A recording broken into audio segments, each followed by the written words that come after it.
Les résultats les plus marquants, ça a été une meilleure connaissance, donc incontestablement, de la grotte. Ça a été aussi le fait que, probablement pour la première fois, on a tenu compte de tout. Alors quand je dis de tout, une grotte c'est un trou, ça s'appelle une cavité, c'est plus joli, mais c'est quand même un trou dans un massif calcaire. Mais ce trou, il est emballé, mais au-dessus, il y a du sol. Dans le sol, il y a des plantations. Les plantations sont arrosées, soit par la pluie, bien sûr, mais soit aussi par des sources. Les sources, il faut voir d'où elles viennent et ce qu'elles transportent, parce que ce qu'elles transportent arrive à la terre, donc il faut des pédologues, arrive aux arbres, donc il faut des botanistes, ou aux graminées, aux plantes.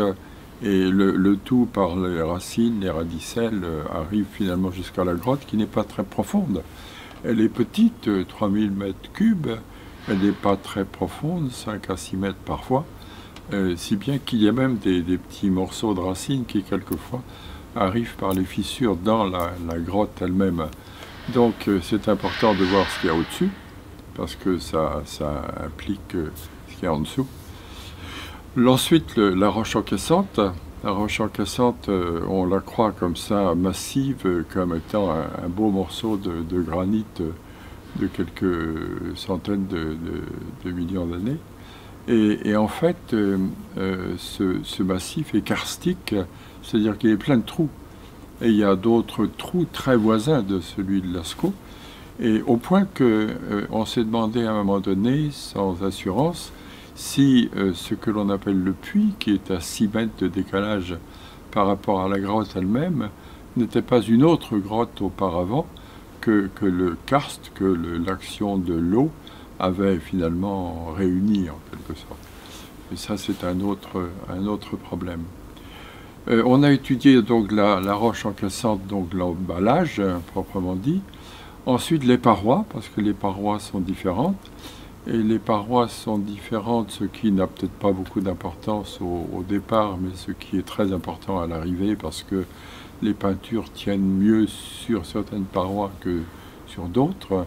Elles se détériorent plus volontiers dans certaines zones que dans d'autres. Et du même coup, les réactions aussi de la roche sont, enfin de l'humidité, de la température, de la circulation d'air sont différentes sur les différentes roches en question. On a étudié les fissures dans les roches, parce que par les fissures arrivent les radicelles dont je vous ai parlé, mais arrivent aussi ce qu'on appelle des vermiculations, qui sont des espèces de petits boudins à la fois minéraux et biologiques, ce qui est amusant, mais il y a aussi des bestioles là-dedans. Et le tout apparaît dans toutes les grottes du monde, ou presque, c'est-à-dire que c'est bien connu comme phénomène, mais c'était pas bien étudié. Et on l'a beaucoup mieux étudié parce que ça risquait d'entraîner à terme des dommages aux peintures. En fait, ces vermiculations ont un temps assez court d'existence.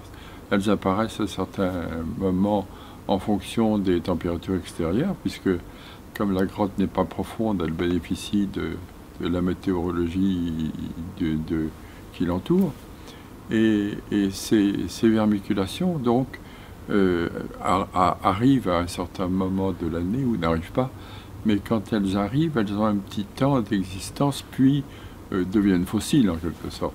Mais enfin, elles ont pu faire du ravage entre-temps. Ensuite, nous avons étudié le contenu, ça va de soi. Les peintures, bien sûr, mais nous n'avons pas fait de préhistoire du tout. Préhistoire d'archéologie, c'est réservé à d'autres conseils, à d'autres spécialistes. Nous sommes un conseil de conservation et encore une fois de diffusion. Donc on a étudié les supports des peintures, les peintures elles-mêmes, éventuellement le matériau, mais aussi le contenu de la grotte. Et le contenu de la grotte, il est extrêmement varié, extrêmement varié. C'est même incroyable quand on voit la liste des champignons avec leur joli nom en latin de genre et d'espèces. qu'il peut y avoir dans une grotte de ce genre. La grotte est vivante, et comme elle reçoit des gaz, de la pluie, il y a du CO2 qui émane d'un certain nombre d'éléments aussi de l'extérieur ou de l'intérieur. Tout ça fait une atmosphère que l'on doit aussi étudier, fait des courants d'air que l'on doit aussi étudier, fait ce que j'ai déjà dit, c'est-à-dire une certaine humidité en fonction des époques et une certaine température en fonction aussi des saisons. Et le réchauffement climatique n'y est pas pour rien, hein. On ressent le réchauffement climatique aussi à l'intérieur de la grotte. C'est-à-dire qu'en gros, ce qui se passe à l'extérieur, on le retrouve à l'intérieur 6 mois après. Enfin, c'est grossier ce que je dis, parce que quelquefois c'est plus rapide, mais en gros, le temps du dessus, on le trouve dedans, quoi. Et là-dedans, eh bien, il y a beaucoup de micro-organismes. Sur les micro-organismes, il y a des arthropodes qui viennent manger les micro-organismes. Et il y a aussi des champignons qui sont consommés par d'autres arthropodes, qui ne sont pas très nombreux, mais qui sont quand même assez variés sur le plan de la systématique.